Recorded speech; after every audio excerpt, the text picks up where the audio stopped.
Asus is expected to announce the Zenfone 6 on May 16 in Valencia, Spain.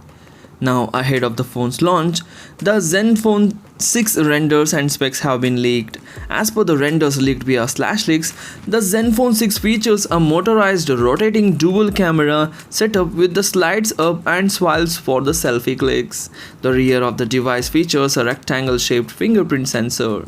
The right side of the device has a volume rocker, power button and dedicated Google Assistant smart key, while the left side has a SIM tray and dedicated microSD card.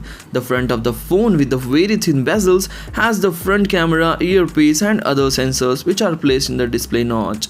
The leaked spec says that Zenfone 6 will feature a 6.3-inch of Full HD Plus display and it is powered by Qualcomm Snapdragon 855 processor coupled with 6GB RAM, 8GB RAM and a 12GB variant also will get in Zenfone 6.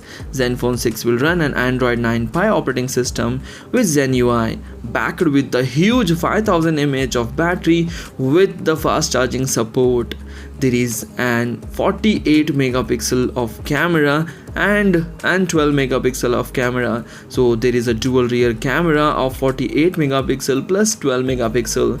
So here it is expected that the rear camera acts as a selfie camera. So we have, if you like the video, please hit the like button and please share this video among your friends and do subscribe my channel. Thanks for watching. Take care. Bye bye.